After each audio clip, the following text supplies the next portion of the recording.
Mumbai Pune missing link हे इंजिनिअरिंगचं असं एक मार्वल आहे ज्याची नोंद गिनीज बुक ऑफ वर्ल्ड रेकॉर्डमध्ये झाली आहे. असं माझं म्हणणं नाही तर महाराष्ट्राचे मुख्यमंत्री देवेंद्र फडणवीस यांचं म्हणणं आहे.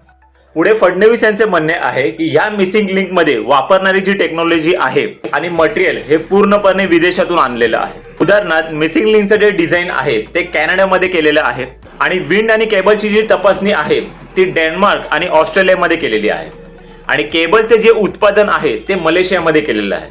मग आता मला सांगा, जर मिसिंग लिंक बनवायला ह्या जे टेक्नॉलॉजी आहे आणि जे काही मटेरियल आहे हे सर्व विदेशातून आणलेलं आहे, तर मग तुमची सरकार काय करत आहे? मेक इन इंडियाचं जे प्रोजेक्ट आहे ते काय जग मारत आहे का फक्त ह्या प्रोजेक्ट मध्ये लागणारा जो पैसा आहे त्याला खाण्याचं काम करत आहे का? या मिसिंग लिंकच्या प्रोजेक्टची अंमलबजावणी ही 2013 मध्ये झाली होती, पण मुख्यमंत्री पृथ्वीराज चव्हाण यांनी या प्रोजेक्ट वरती स्थगिती आणली. का? कारण की या प्रोजेक्ट मध्ये त्यांना 18 ठिकाणी सेफ्टीचे इश्यूज हे दिसण्यात आले आणि याच प्रोजेक्टचा नामंजुरीचा विरोध देवेंद्र फडणवीस आणि त्यांच्या सरकारने केली होती.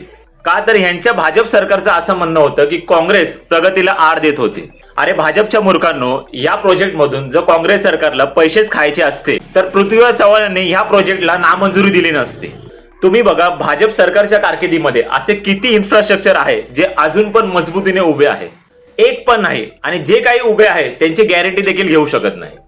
भाजप सरकारच्या कारकिर्दीमध्ये देशाचं इन्फ्रास्ट्रक्चर इतकं फेल का होत आहे याचं मुख्य कारण म्हणजे एकच आहे, जे काही वर्षानुवर्षे चालत येणारी घराणेशाही, भांडवलशाही आणि सर्वात कमी बोली लावणाऱ्याला प्राधान्य देणारी जी L1 खरेदी पद्धत आहे ती. आणि दुसरी गोष्ट म्हणजे भाजप सरकारची एखादं जुनं इन्फ्रास्ट्रक्चर असेल त्याचं मेंटेनन्स कसं करायचं या गोष्टीवर भर देण्याऐवजी सरकार नवीन इन्फ्रास्ट्रक्चरचं उद्घाटन किती लवकर आणि कशा पद्धतीने करायचं यावर भर जास्त देत.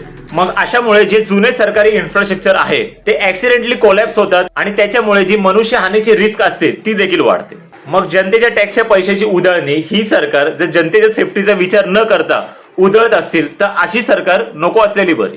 काय आहे माहितीये का, भाजप सरकारचं असं झालंय, स्वतःचं ठेवायचं झाकून आणि लोकांचं बघायचं वाकून.